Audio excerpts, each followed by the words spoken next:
Parrot, qui sont une nouvelle catégorie pour nous. Alors, voilà, c'est-à-dire, moi j'ai toujours voulu faire des jouets. Mais des jouets, j'ai voulu faire des jouets sérieusement. Il faut voir que c'est en jouant que la lionne apprend à ses gosses comment chasser. Et j'ai toujours pensé qu'il y a une grande noblesse dans les jouets.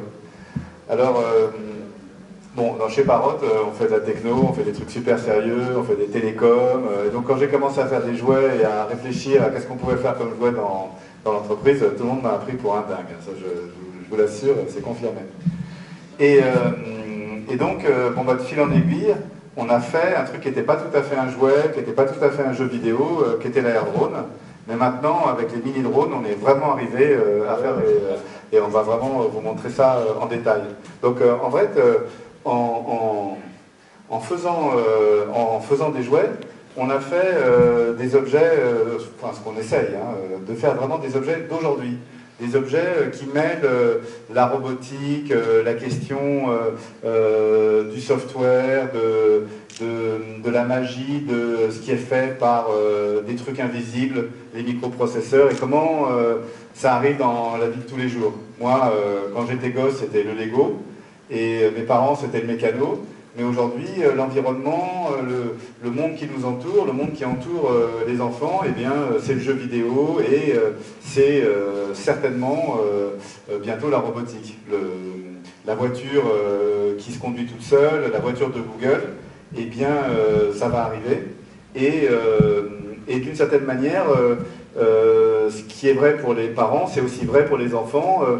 C'est leur monde. Moi, je propose aussi comme la lionne, j'espère, de faire un objet qui est la découverte du monde moderne par les enfants. Donc ça, c'est vraiment le propos de Parrot. Donc de faire vraiment des trucs qu'on n'a jamais vus avant et qui ne seraient pas possibles sans microcontrôleur, sans processeur, sans Linux, sans traitement de signal, sans plein de trucs vraiment très sophistiqués. Donc ça, c'est la deuxième partie de ma présentation.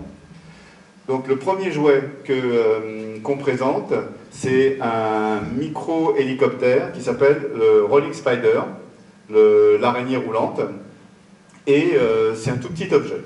C'est un objet qui tient dans la paume de la main.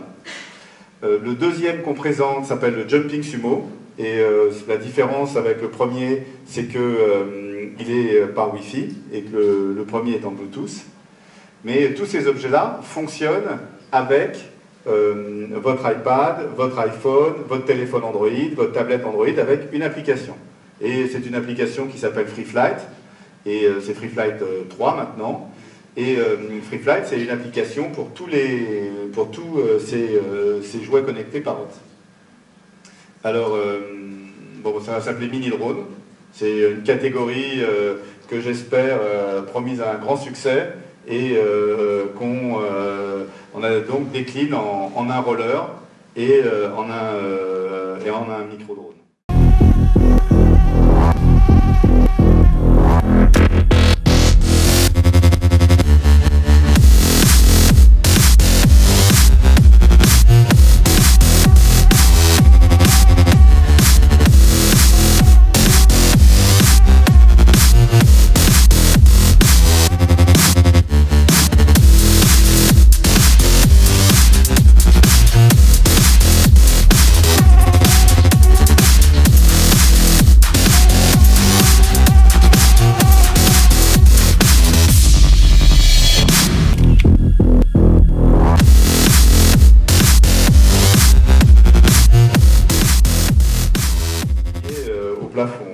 C'est vraiment c'est ça l'idée. Alors maintenant, sous l'apparente simplicité de l'objet, eh bien, c'est vraiment un objet vraiment d'ingénieur, un objet très technique.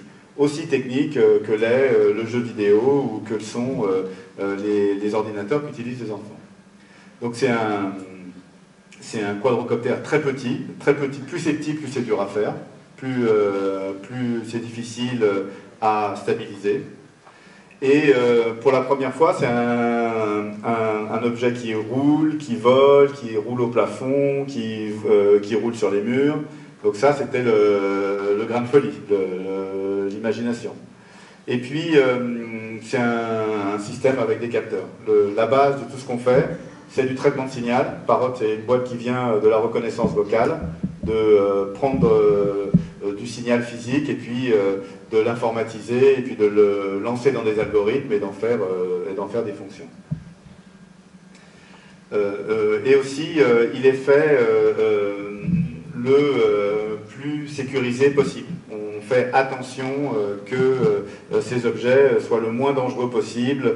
On y prend beaucoup de soin. Un objet qui vole avec des hélices qui tournent à plusieurs milliers de tours minute, il faut faire très attention. Donc quand il y a un choc, le système s'arrête. Voilà, on veut que ça soit protégé. Les roues sont une partie de la protection. Donc l'idée, c'est de faire un truc qui peut rouler absolument partout, n'importe où. C'est aussi le propos du jeu. Voilà.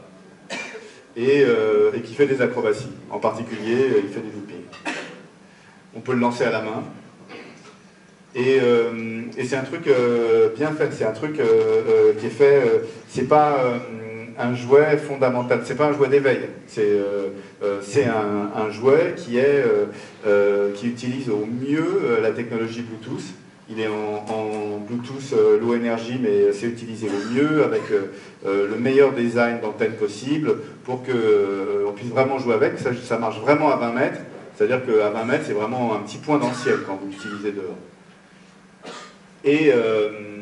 Et ça marche avec une tablette, comme je le disais. Une des particularités, c'est qu'il a une caméra qui regarde le sol, et c'est comme ça qu'il se stabilise, qui mesure sa vitesse. Mais aussi, cette caméra peut faire des jolis snapshots et des petites images, car VGA, qu'on peut utiliser. Je vais vous faire la démo maintenant. Voilà, donc voilà bientôt, j'espère, fameux Rolling Spider. Donc là, il est avec ses roues. Et quand j'enlève ses roues, c'est vraiment un objet vraiment extrêmement petit. Donc je le mets avec ses roues. Donc j'ai une application sur mon iPhone. Et principalement, c'est comme les jeux sur l'iPhone. En penchant l'iPhone, il va suivre les mouvements de l'iPhone. Je penche l'iPhone, il avance. Voilà, je penche l'iPhone vers l'arrière, il avance. Bon. Et bien sûr, la magie du truc, c'est la touche décollage. Voilà, donc... et j'ai pas besoin d'apprendre à piloter.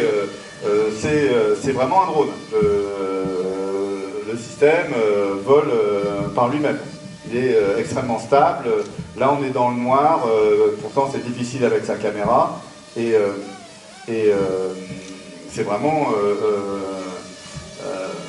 un robot. Alors qu'un objet comme ça, s'il n'y avait pas un ordinateur avec Linux, ça serait absolument impossible de pouvoir même le piloter à la main, tellement c'est instable, c'est complètement installé. Donc voilà, ça monte au plafond.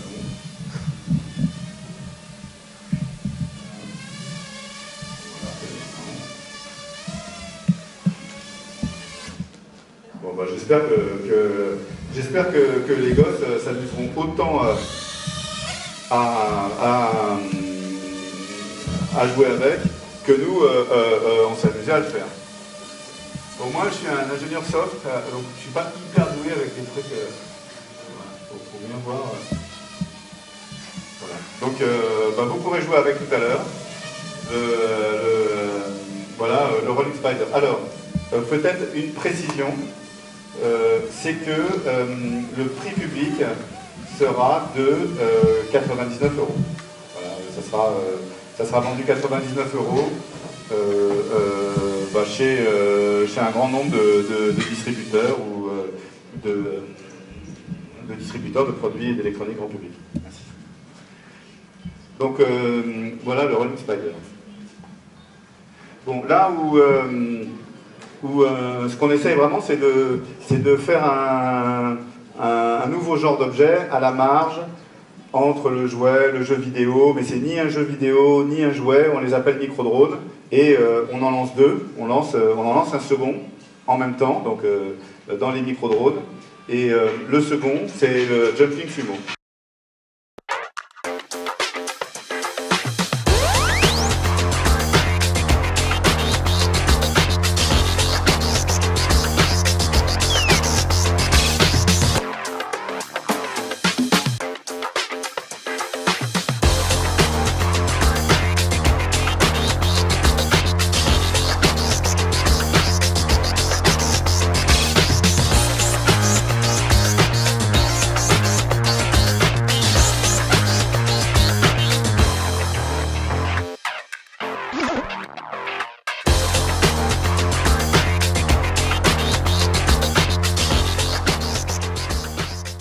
Technologique aussi très sophistiqué. Principalement, la plateforme technologique c'est aussi basé sur Linux, mais le Jumping Sumo c'est un système Wi-Fi.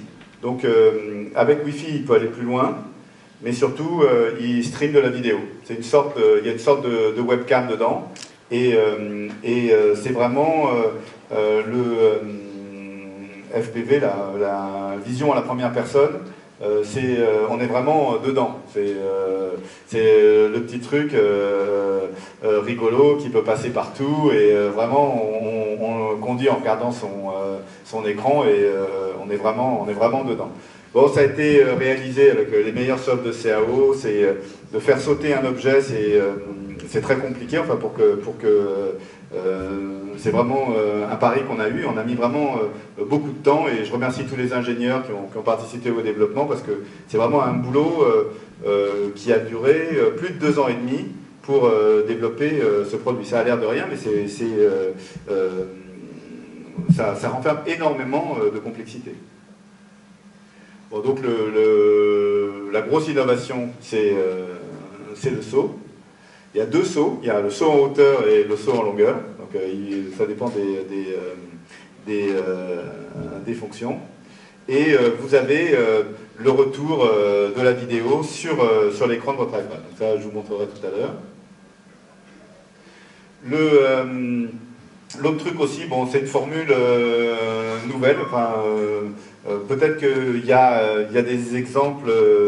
Disons, le Segway, c'est un peu proche de cette formule de rover, mais nous, on a apprécié cette formule avec 2 roues, du fait que il tombe toujours sur ses pattes. C'est une façon facile de faire un truc qui tombe tout le temps sur ses pattes et qu'on peut toujours récupérer. Voilà.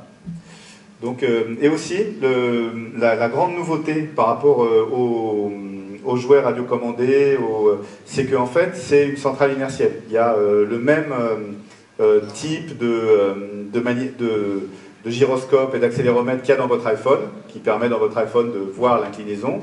Là, on a une centrale inertielle qui fait que même un objet en plastique qui est ajusté avec beaucoup de jeu, va rouler droit, ou va tourner à 90 degrés, même dans un truc vachement chaotique. Donc c'est encore une fois, c'est un système qu'on ne pourrait pas faire fonctionner sans Linux et sans tous les capteurs qui ont été développés pour les smartphones. Donc ça, c'est une des fonctions super rigolotes. Vous verrez, c'est le spin qui peut faire à toute vitesse. Et l'équilibre, il tient vraiment comme un Segway, il tient verticalement sur ses roues. Donc l'autre fonction, c'est qu'on peut le programmer.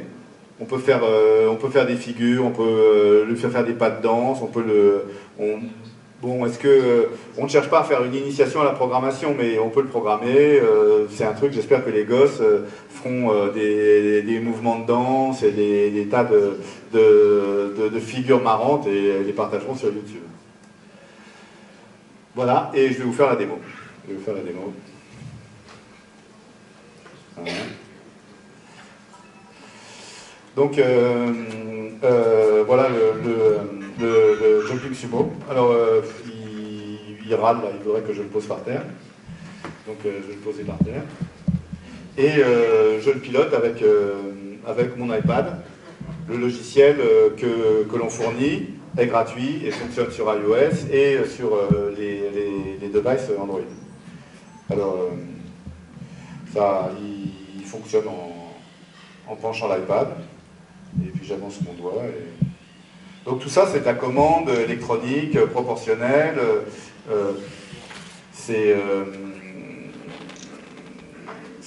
voyez, c'est super précis. C'est un jouet, mais c'est du même niveau de sophistication qu'un jeu vidéo, quoi. Hop. Donc, voilà.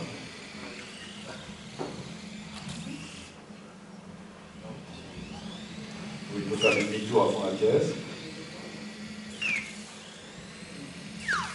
Hop. Voilà. Et là, mesdames et messieurs, pour la première fois, en présence d'un public nombreux, venu de toutes les cours d'Europe, le Rolling Spider va faire le malin, le Jumping Sumo plutôt. Voilà. Bon, le truc c'est qu'ils sautent suffisamment haut pour monter sur une table de cuisine. C'est ça, mais il faut un seul dur. Donc c'est vraiment pour casser les pieds des parents, tout ça. C'est exactement l'objectif est vraiment celui-là. C'est pas du tout. Ah.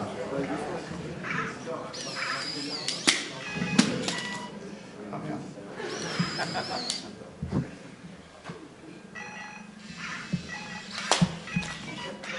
Donc, grâce au saut,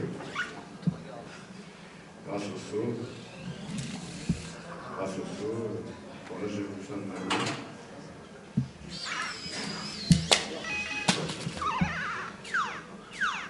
Donc voilà, vous pourrez l'essayer tout à l'heure. Alors le Rolling Spider, le Jumping Sumo, excusez-moi, sera vendu au prix Suggested Retail Price prix public suggéré de 159 €. Et il sera aussi distribué chez de nombreux distributeurs. Voilà. Merci. Alors, pour conclure, c'est des objets d'une même famille. Bon, c'est les mêmes batteries, la même application sur l'iPhone. Il y a plein de trucs pour le personnaliser. C'est vraiment pour en jouer. C'est un objet de détente. Hein, c'est pas sérieux. Mais c'est basé sur Linux et on fournit un SDK pour ceux que ça intéresse. Et donc, nous, on a été très surpris avec le drone des centaines d'étudiants en robotique qui l'ont utilisé dans leurs cours. Donc nous, on est très favorable à ça. Donc ces deux mini-drones ont une grosse partie du logiciel qui est open source, tout ce qui est sur la tablette. Et on encourage les développeurs, les étudiants, les fans à faire leur propre application. C'est gratuit, il n'y a pas de licence et il y a du code qui est mis à disposition par Parrot.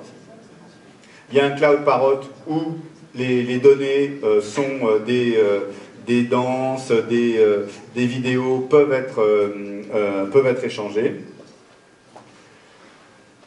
Voilà. Et puis on le lance dans les semaines qui viennent. Donc on va le lancer, en particulier vous le verrez à la FNAC. Voilà. Et voilà, j'ai fini ma présentation. Donc maintenant vous allez pouvoir jouer avec. Il y a des ingénieurs, des développeurs de Parrot qui vont venir et qui vont vous montrer comment. Vous ne trouverez pas ailleurs. Que Apple ne fera pas, que Samsung ne fera pas.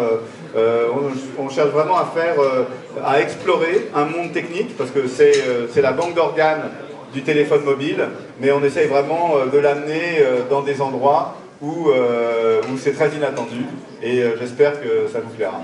Merci beaucoup.